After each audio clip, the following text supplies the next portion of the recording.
Good afternoon, everyone. My name is Mark Dirks, and on behalf of ACRL and Choice, I'd like to welcome you to today's program, Emerging from COVID-19, Building Back Better, Essential Reforms for a More Resilient, Sustainable, and Inclusive Economic Recovery, which is supported by the OECD Library.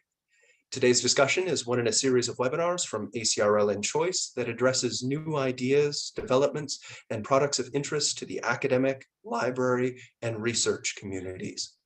Before we get started, I'd like to point out just a few features of the webinar software.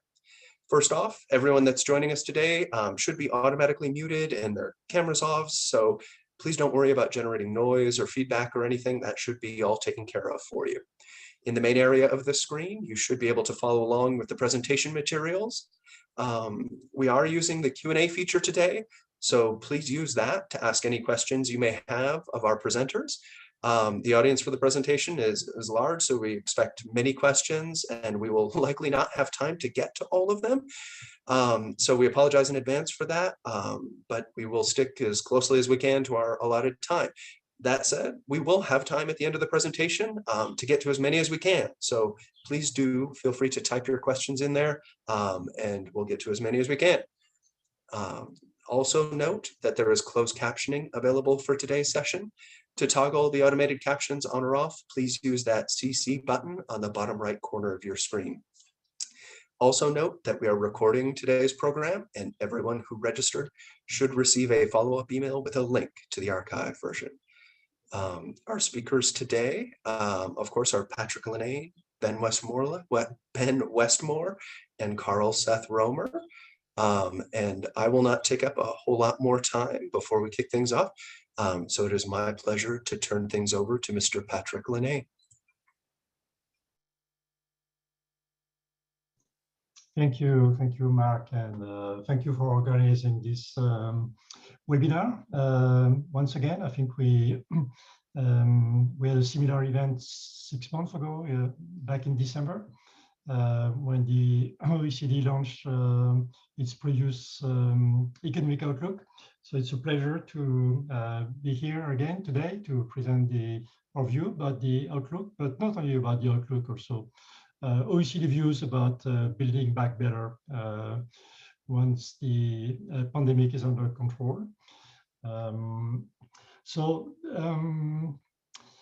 I will speak for about 10 minutes about the overall global economic situation. So I will talk about our projection for the world economy for about 10 minutes. And then I'll pass the floor to my colleague Ben Westmore.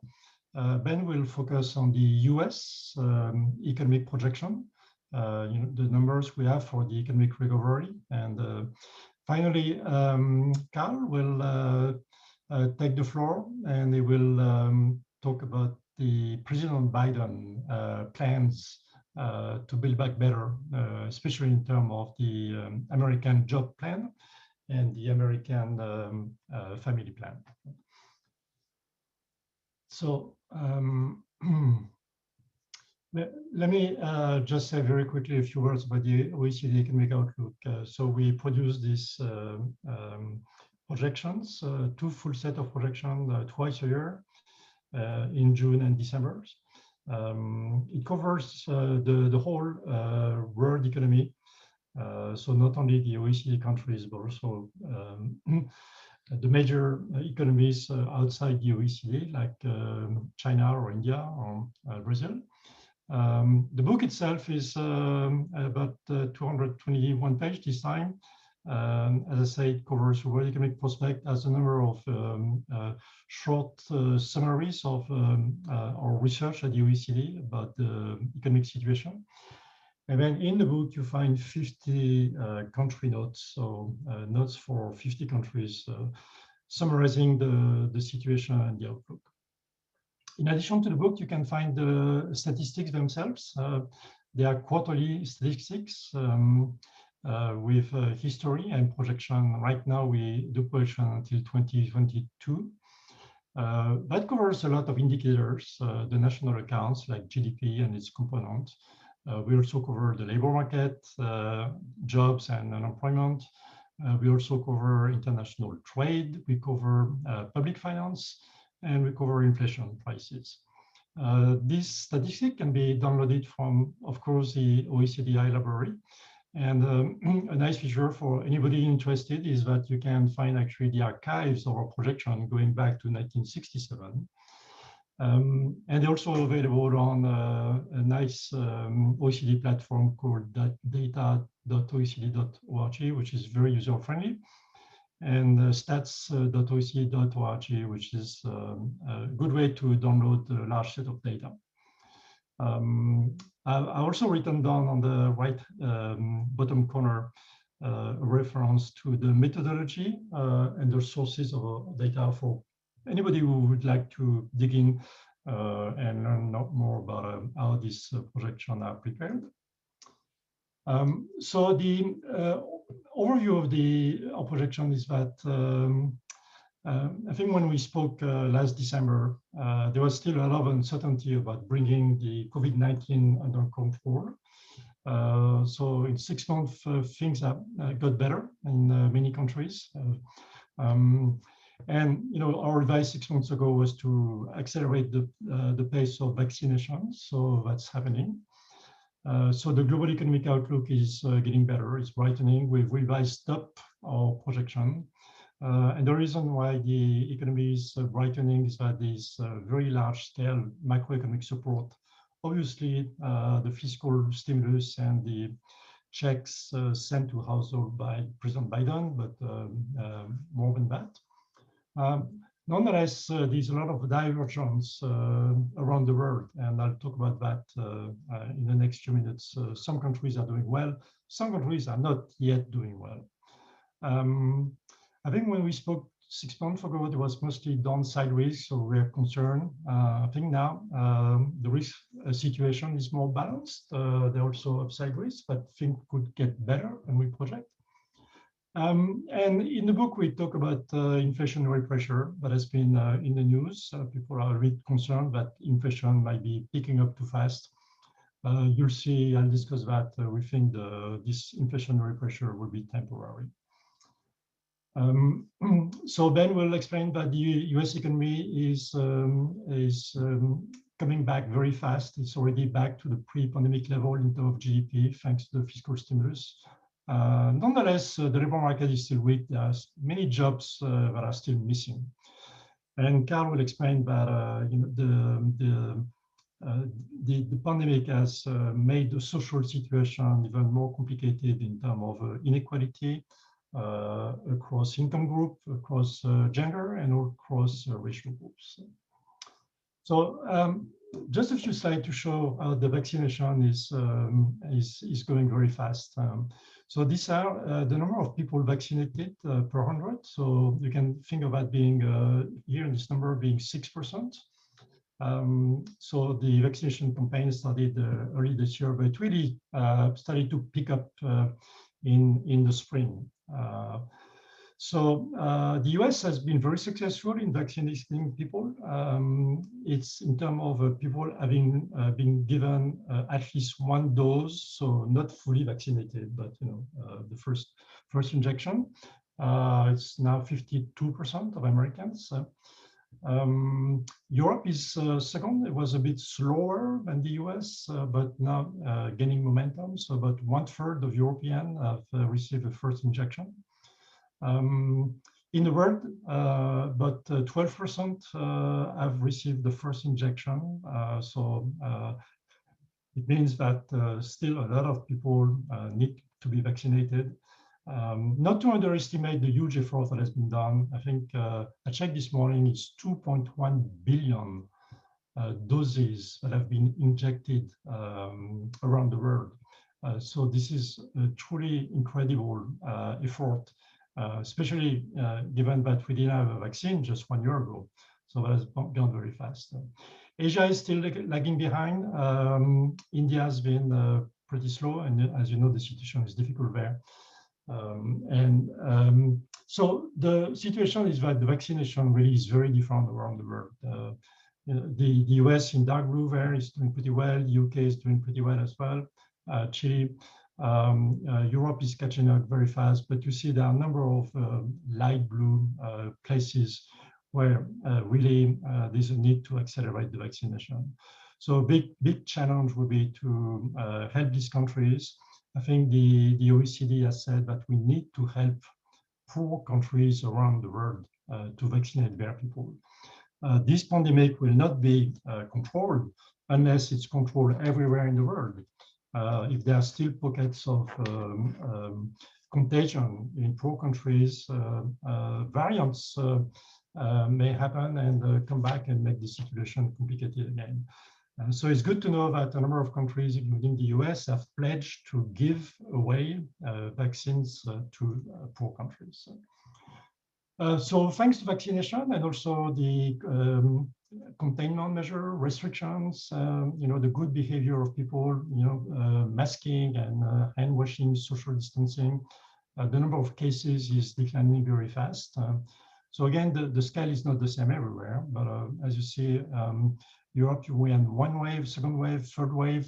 Finally, it looks like we're getting the contagion under control.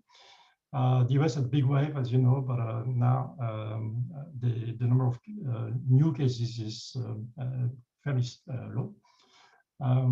Asia also had a big wave, especially in India, but India seems to be getting things under control with very tight restrictions. So the world as a whole is, there are still, the contagion is still going on. It's not over. But the situation is gradually improving. In terms of death, there are still, I checked this morning, 10,000 people dying every day around the world. So this is this number here. So it's still pretty dramatic. But in Europe and the US, the number of deaths is really has fallen, not to zero, but we finally getting the sanitary situation under control. The prime remain in Asia, a lot of diseased people still.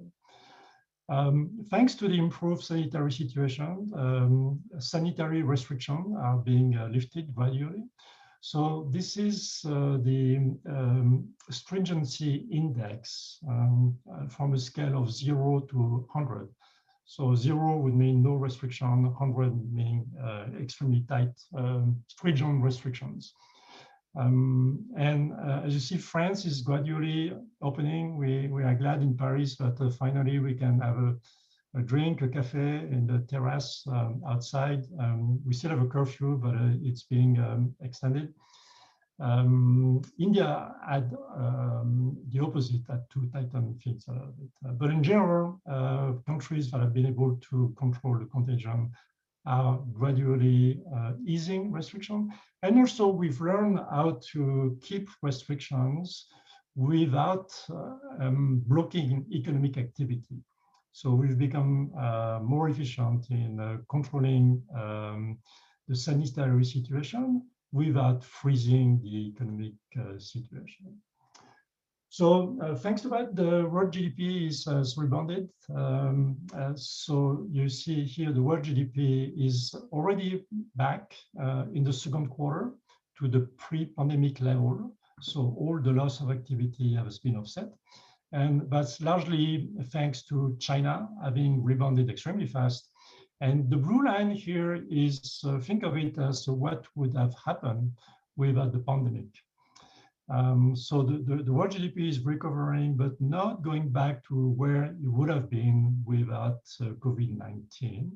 But in China, basically all the losses have been offset. And the activity in China has gone back to where it would have been without the pandemic. The US has had a very strong recovery thanks to the various stimulus programs. So GDP in the second quarter is back already to the previous, to the pre-pandemic level. And our forecast is that thanks to all the fiscal stimulus, the US GDP will go back to where it would have been without COVID-19, so like China. So it's a very, very robust recovery in the US. In Europe, in the Eurozone, it's a bit more complicated. We had a recovery, but then in the first quarter this year, COVID-19 came back. There were new cases, so we had to restrict the situation. So we will recover, but it's going to take some time. So this is our forecast for the world economy. We expect the world economy to grow by almost 6% this year in 2021, and then still have a pretty strong growth rate next year. As you can see, some countries have been very badly hit last year. Think of countries with a high share of tourism, depending on travel, depending on the foreigners coming to spend their money. So Italy, bad COVID cases, and also touristic countries, Spain, the same thing. France also has been hit because the share of tourism in GDP is significant. Countries with the UK has had also a pretty bad pandemic. And overall countries like China, where actually GDP has been growing last year. So a lot of divergence across countries. So this chart shows how long it's going to take to go back to the pre-pandemic level in terms of GDP per capita. The United States is already, this is today. So this shows the recoveries, US GDP per capita is already back to the pre-pandemic level. China only took 6 months. But as you can see, there are a number of countries where it's going to take a long time. So in Europe, where we are now, for France, for instance, it will take almost 3 years.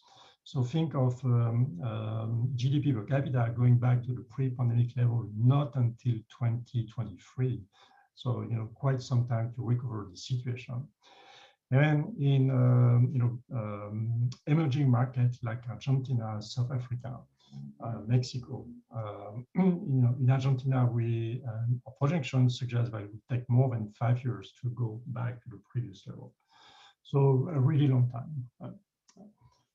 Now, like I said, the recovery is pretty strong around the world with divergences, but overall, the world economy is coming back pretty fast. And that has created a bit of tension in the international trade system. So this shows the rebound of international trade in terms of, trade flows themselves. Container has rebounded, the traffic of containers has rebounded very fast. I mean, to the point where it can be difficult now for a company to find a container to ship goods around the world, and air freight has also recovered very fast. So, in a situation where there's a lot of demand for shipping goods around the world and actually restrictions, prices are going up.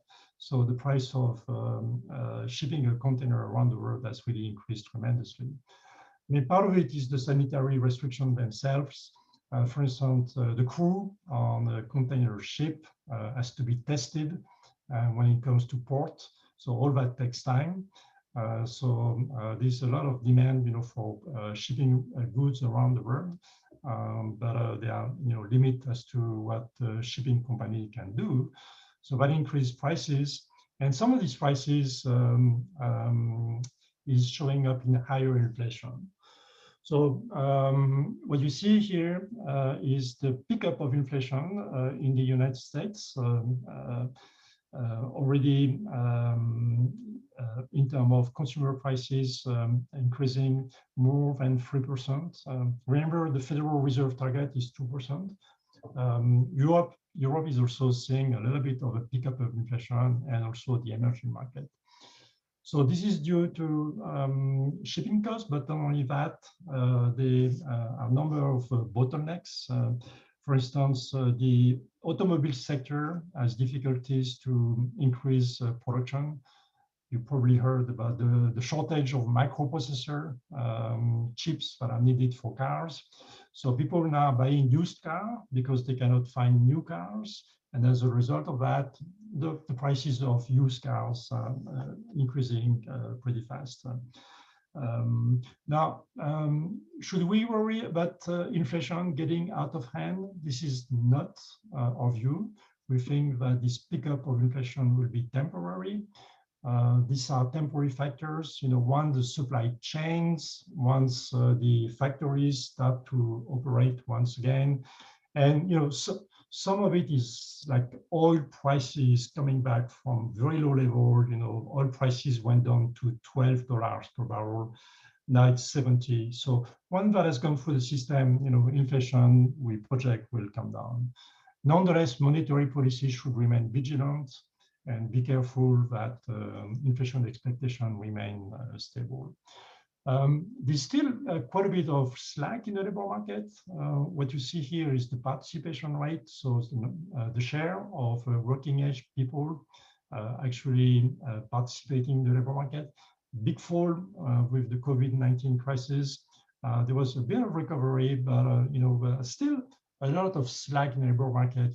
People who like to get a job, who like to work, and are not yet back to work now. So we think that this slack in the labor market will help to contain wage growth and therefore inflation. One concern is the high level of debt. So what you see there is total debt of, in red is the corporate sector, in blue is the household sector, and in green, the government. So obviously governments have borrowed a lot to pay for the rescue measures. Think of the American Rescue Plan that was financed by issuing treasury bonds. Nonetheless, interest rates are very low. The central bank are willing to buy treasury bills and government bonds. So we don't see any tension really in the public debt area. Households have been helped by the government, so they don't seem to be concerned there. Any concern is really about the corporate sector, especially these sectors that have been hit by restrictions. Think of the energy sector, think of the tourism sector, think of hotels, restaurants, that had to remain closed for 1 year or sometime more, and they had to borrow to pay the bills, and they're going to exit this crisis with a high level of debt, and having incurred losses for more than 1 year. Now, I have to say that so far this high level of debt is not raising concern in terms of financial stability, as opposed to 10 years ago during global financial crisis, when banks went bankrupt. Right now, the banking system is in good health. Actually, the banking system was well prepared. They had high level of capital ratios. So the banking system has been helpful actually to go through this crisis. Nonetheless, this is something to watch. For the time being, companies are being supported by governments with loans, guarantees. Sometimes tax payments are being deferred. They don't have to pay rent for a while. But when we will normalize, when they will have once again to start repaying their loans, paying their taxes, paying wages, paying rents, some tensions may appear. And we don't know yet whether there will be a wave of bankruptcies or not. But this is something to be careful about. And that's why we think that ongoing support is important. So as I mentioned, that different kind of country. Some countries are still in an emergency situation. Think of India, South Africa. So there, it's important, to keep on providing a lot of support to firms and people, save lives, avoid bankruptcy, protect the poor. Now, a lot of big countries are in transition now. This is the case in Europe. So we, gradually getting out of the crisis and going back to growth. So we can go from blanket support to more targeted support, narrow down the support of government to only those firms and workers that need it. And finally, for countries that are in full recovery, like China or the United States soon, it is time to think about building back better. So we have to think about the next 3, 4, 5 years, and think of good growth after COVID-19. And what I mean good growth is not only strong growth, there's also investing to make our health system more responsive in case we have a new health problem. We know that the education system needs to also adapt to the new situation. Digitalization is very important. We saw with school closure that families had to do homeschooling, and well-off families had no problem with that. But think of low-income families, vulnerable families, no computer at home, or maybe no digital skills. So we need to invest in, help these people be ready for a far more digitalized society than before. And finally, climate change is going to be, something that will keep government busy. As you know, President Biden hosted a head of state summit. There will be the COP26 summit coming in the autumn in the UK. And making commitments to achieve net zero emission by 2050 is a good start. But now is the time really to adopt measures in order to decouple the economic growth and carbon emissions. So I'll stop here and thank you for your attention and pass the floor to Ben. Terrific. Thanks very much, Patrick. I'm going to speak a little bit more about the United States developments and also the projections, and talk a little bit around the risk to our forecast. And much of it is going to drill down on some of the observations that Patrick's made. So at the start of the pandemic, we had a situation, I'm just trying to change slides, whereby there was a lot of uncertainty and also a very fast moving economic situation, and a lot of the official indicators were not fit for purpose because they can come out with 1 or 2 month lags. So the OECD, along with a lot of other economic institutions, began to look into new ways of exploiting real-time data to get a sense of what was happening in terms of economic activity. Okay, so this is the OECD weekly GDP tracker. And what this does is combines machine learning techniques with Google Trends data to get a read of economic activity on a weekly basis. And this is plotted up until the last week of May. So the black line there in the figure is our pre-pandemic projection levels. And so as Patrick emphasized earlier, the US recovery has been gradual, and we see through 2020, there was a convergence back towards this pre-pandemic level. And in recent months, and especially in recent weeks, we've seen the economic activity levels in the US recover to what we had expected that they would be prior to the pandemic, which is really quite remarkable and is not the case in many other OECD countries. So one of the main factors behind this quite significant recovery in the US has been household consumption activity. Services consumption was obviously very hard hit through the pandemic, with confinement measures resulting in a reduction in face-to-face interactions and some services trade as a result. But we can see here over the last few months, and especially since the end of 2020, that there has been a gradual recovery in services consumption.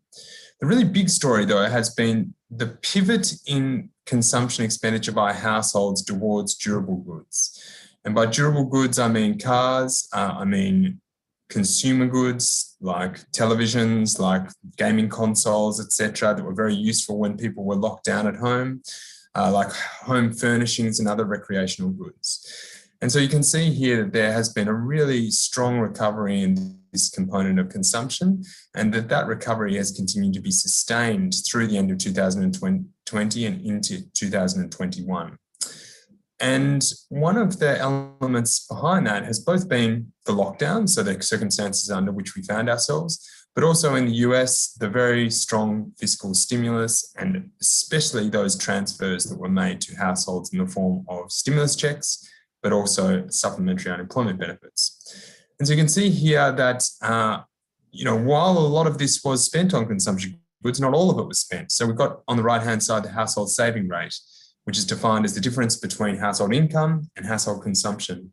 And what's very visible there is that the payments made under the CARES Act in 2020, and also under the Consolidated Appropriations Act that was legislated at the end of 2020 with the payments made in the first quarter of this year, have shown up in big spikes in household savings. And one of the very big questions for economists at the moment is how long it's going to take those savings to be spent out over the next few years, or whether they'll be completely spent out. And obviously there are significant consequences for that sort of activity on our economic growth projections.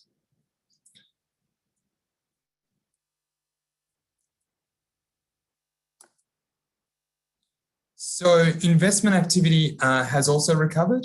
We can see this particularly visibly with the intellectual property products, or ICT investment.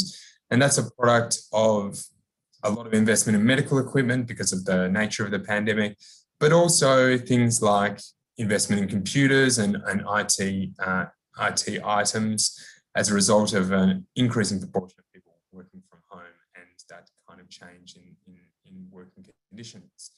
But also in more recent months, there has been a kind of more broadly based recovery where we've seen machinery and equipment investment come back. And that reflects stronger business confidence in a more general sense as the pandemic has got better under control and as the vaccine rollout has taken form. Building and structures investment has continued to be quite weak.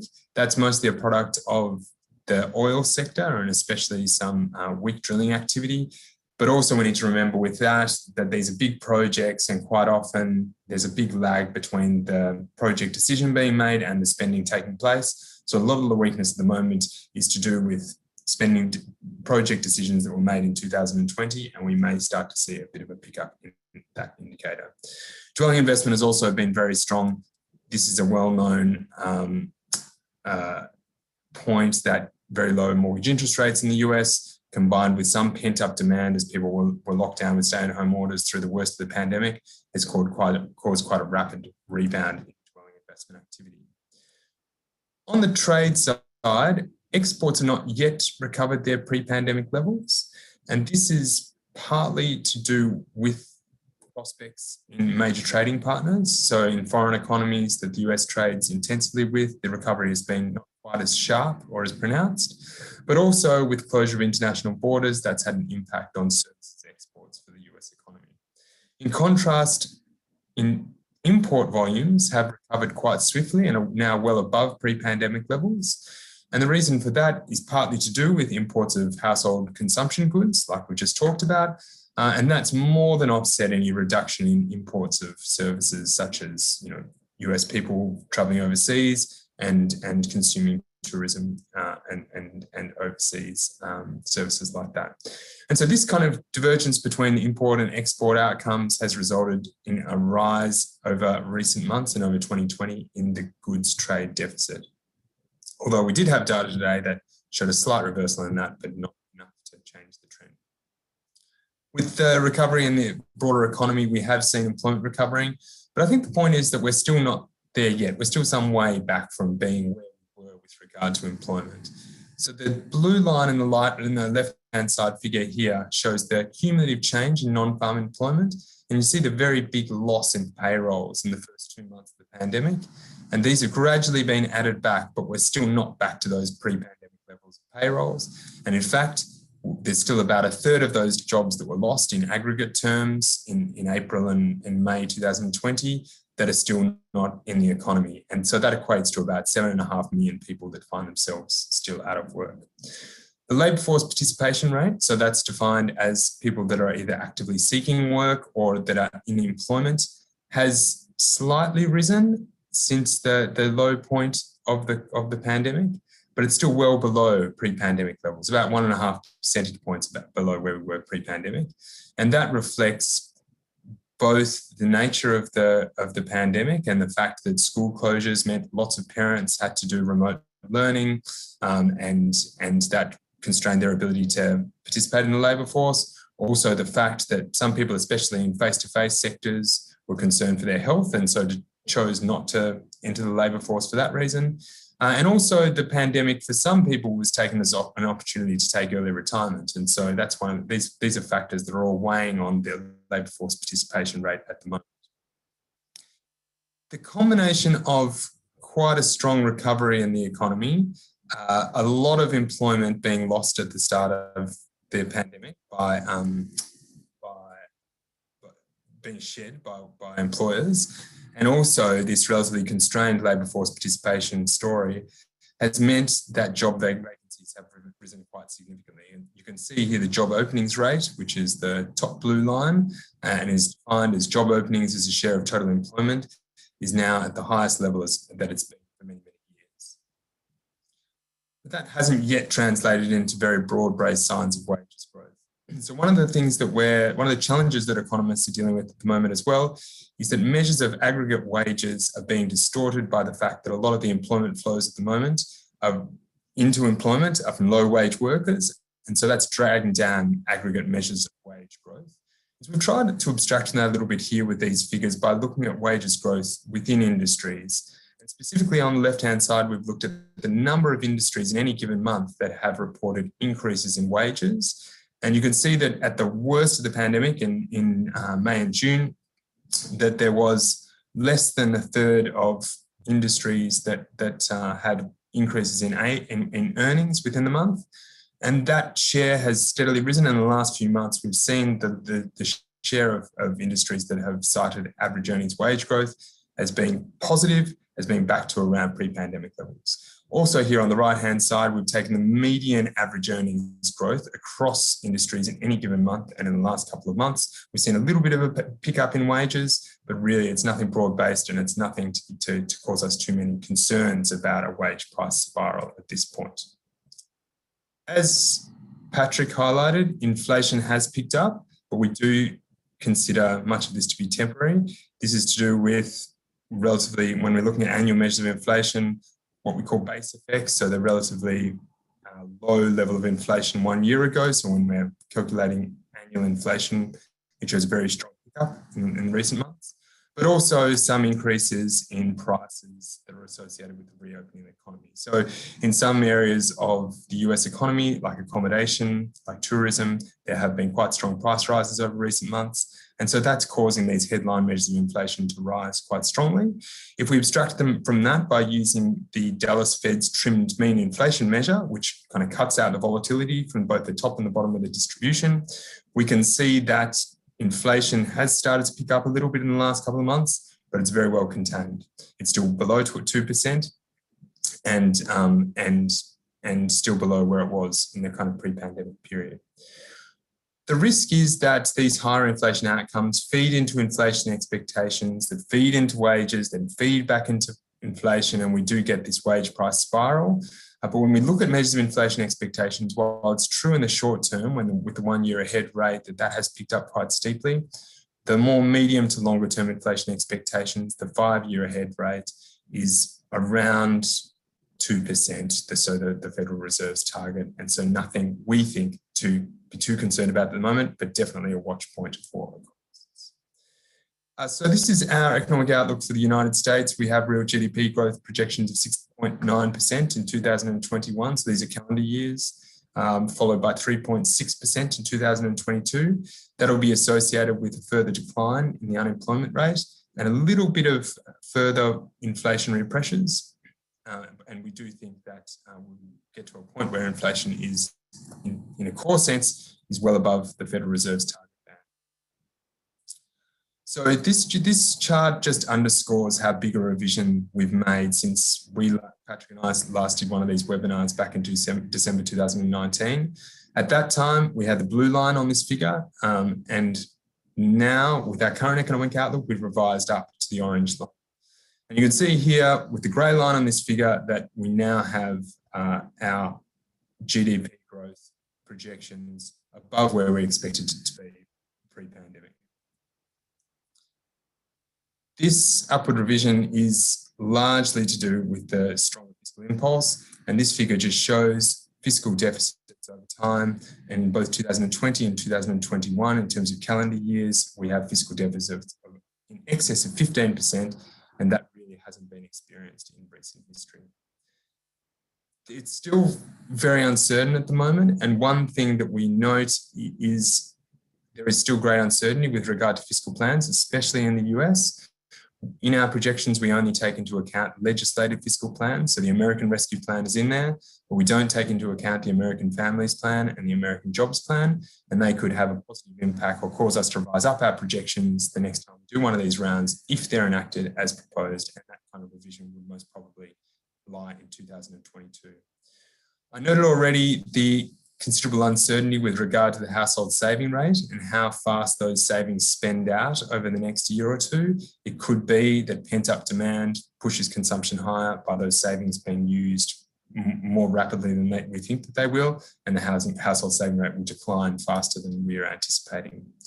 On the downside, and that's why we've got them there in red, it's possible that there will be a pickup in underlying inflation that is more significant than we have in our current forecasts. And that will result in the Federal Reserve having to normalise monetary policy faster than we're anticipating.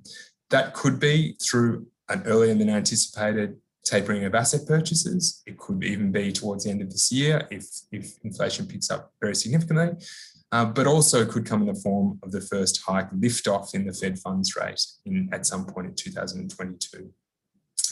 As Patrick said as well, one of the ongoing concerns, and this is the same in the US as in many other economies, is there are some firms in the non-financial sector that are highly leveraged, and many of these are in virus-exposed sectors. And as government support is wound back, it could be that we see a pickup in insolvencies that has broader implications for the business sector and for the financial sector as well. And that's a downside of this. I'll now pass over to Carl to talk a little bit more about some of the structural challenges in the US economy, how they've been exacerbated by the crisis, and also some of the policy measures that the administration is proposing. Thanks so much, Ben.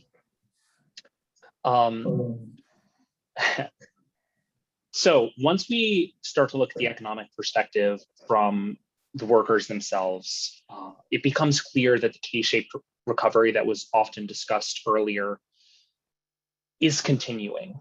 So leisure and hospitality workers, since February 2020, have lost a significant amount of work.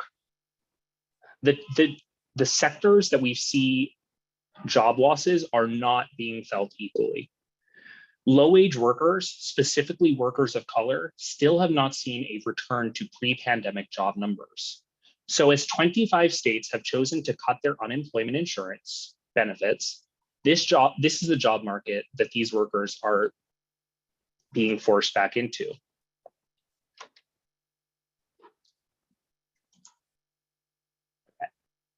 This job loss was felt in particular amongst racial minorities, and in particular amongst women, specifically Black women.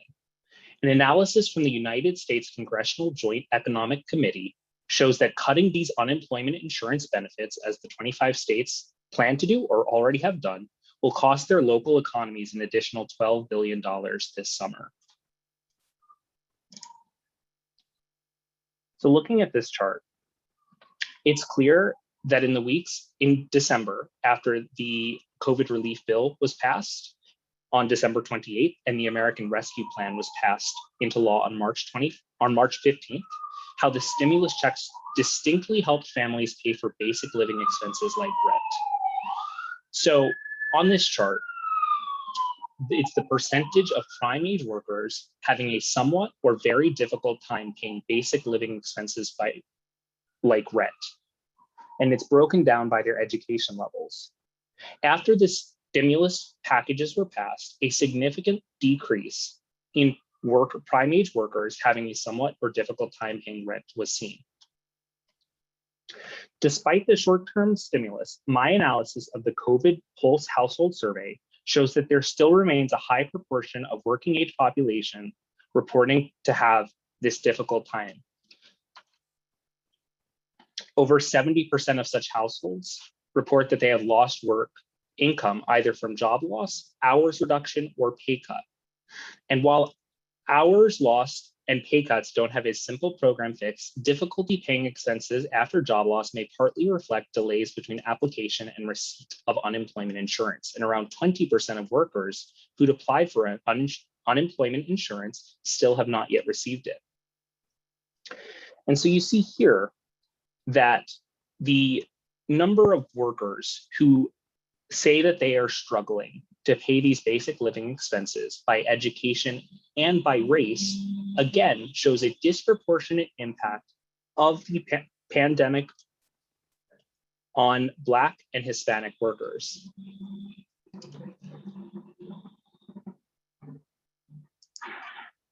So partly in response to these ongoing disparities, the administration has proposed new spending initiatives, the American Jobs Plan. It is largely focused on new infrastructure spending, with much of this being targeted to areas with a high share of disadvantaged households. This bill reimagines and reinterprets infrastructure to include labor rights, eliminating racial disparities, and the care economy. Even the traditional infrastructure does not exactly look like traditional infrastructure, with billions being spent on new roads being used to reconnect neighborhoods cut off by historic disinvestment and redlining. Another key part of the American Jobs Plan is addressing the climate emergency. Much of the American fear surrounding addressing global climate change has to do with worker displacement, which is why this plan was crafted with specific overtures to investing in the communities affected by climate change, in everything from investing in resiliency for those communities who are already experiencing some of the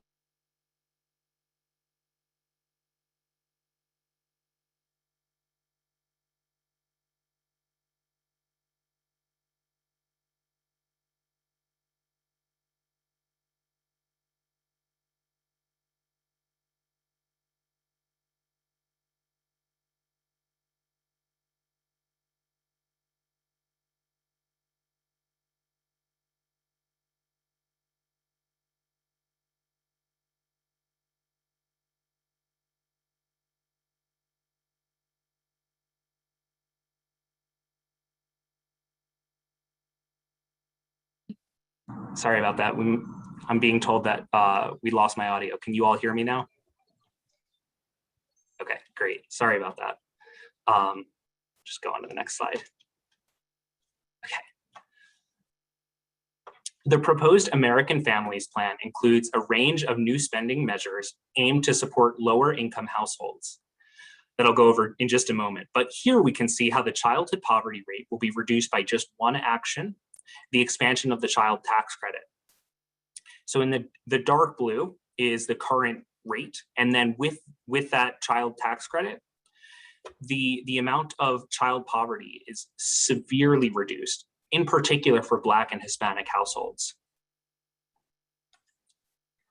Many of the further actions in the American Family Plan are in line with past OECD recommendations aimed at reducing child poverty, increasing leave entitlements, closing gaps in health insurance, from extending child tax credits, additional years of early childhood education with universal free preschool for all 3- and 4-year-olds, also providing paid family leave for men and women when they become parents.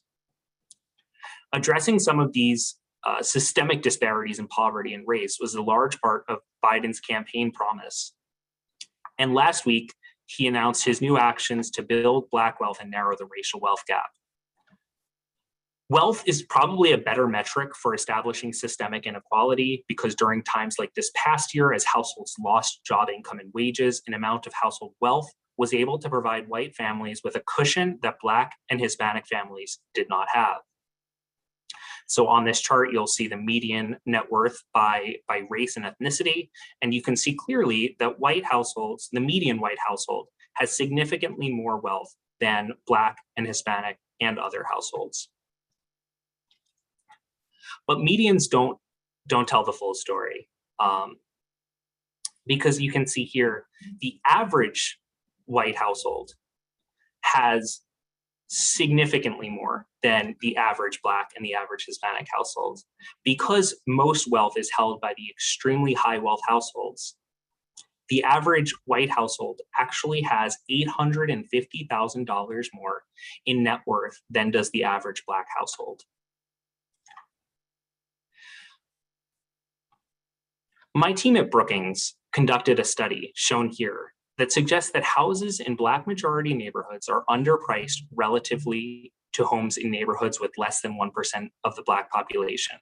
We got individual housing data from Zillow, and we compared, just for clarity's sake, to the Census Bureau's median household numbers.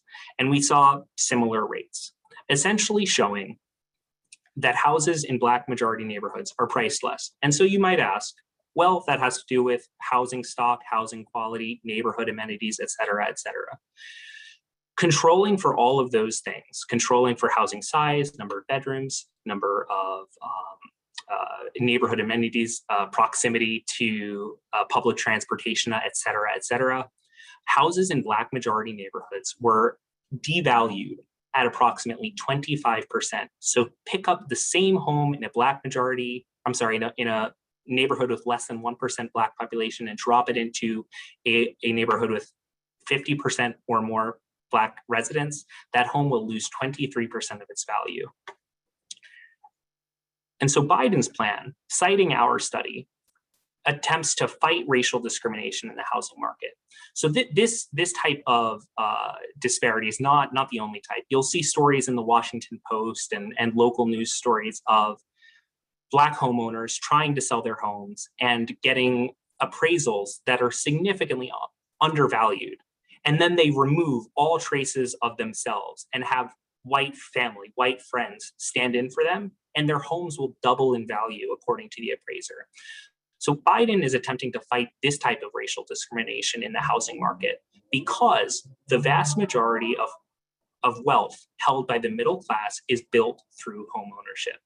He also intends to increase government contracting with Black businesses, with disadvantaged businesses, businesses in struggling communities by 50%, and use tax credits to invest in neighborhoods.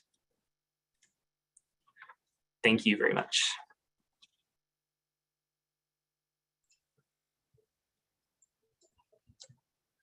Thank you, Carl and Patrick and Ben as well. We have some time here to take just a couple of questions. And I'll just kind of move through those in, I believe, the order in which they came in. So we've got a question here from Bart, and Bart says, can you say a bit about assumptions made regarding vaccination rates and the spread of variants? Is that something that you could speak to a bit, Patrick? Yes, Greg, I think it's a good question because our projection depends a lot on the sanitary situation. I think in our forecast we assume that the OECD countries will have completed the vaccination, will have completed their vaccination program by the autumn 2021. So after the summer, I think the United States is well on its way to reach its goal. Europe was pretty slow initially, but is really gaining speed now pretty fast. The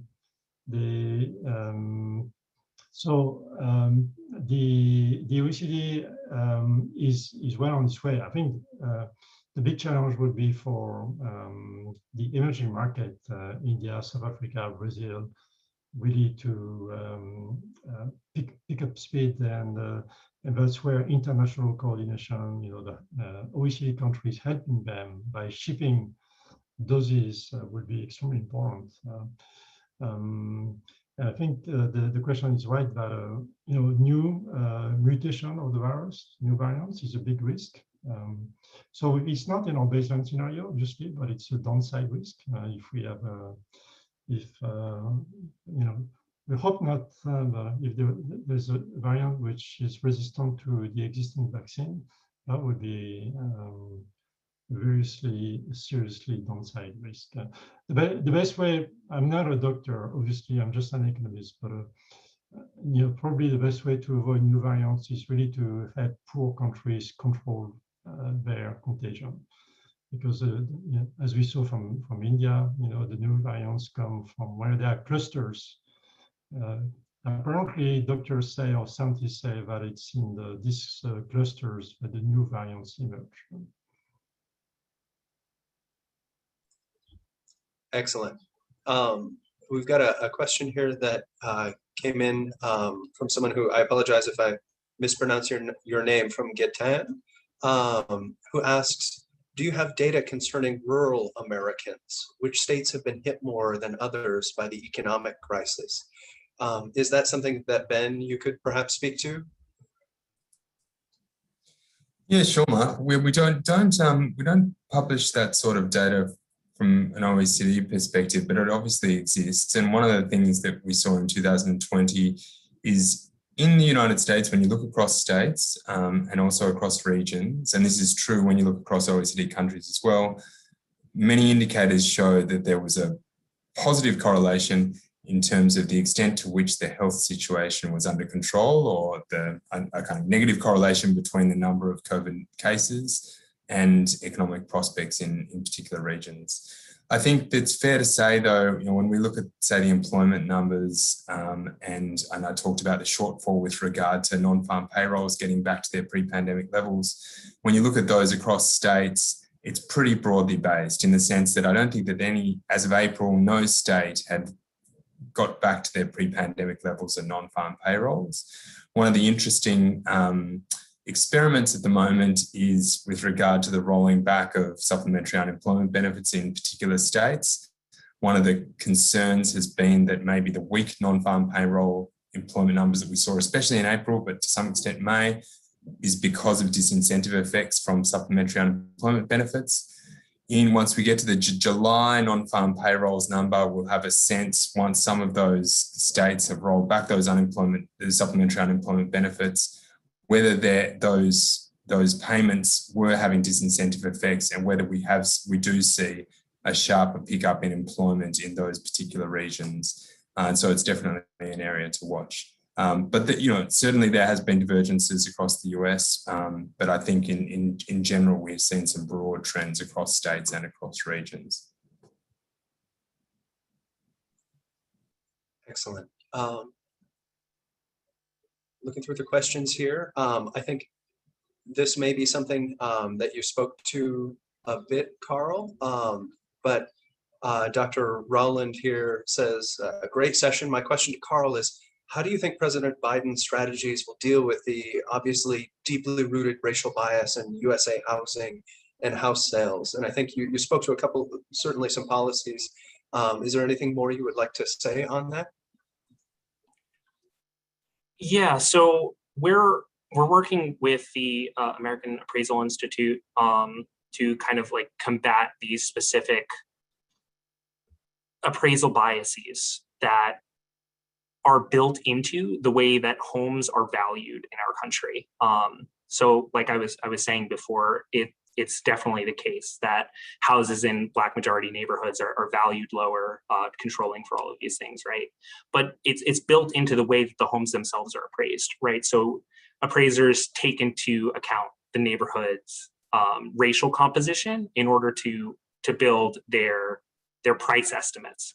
And so trying to kind of like rip that out, whether that's via policy action from the government laws or legal things, or whether that's kind of just these institutions working to change that, is kind of a question that's up in the air right now. And whether these types of changes can be legislated with the closely divided Senate, with the closely divided House, to pass those into law, it's going to be difficult. But we are seeing some movement in terms of the institutions themselves wanting to do better. Excellent. And we have multiple questions here that clearly would be very interesting to talk about.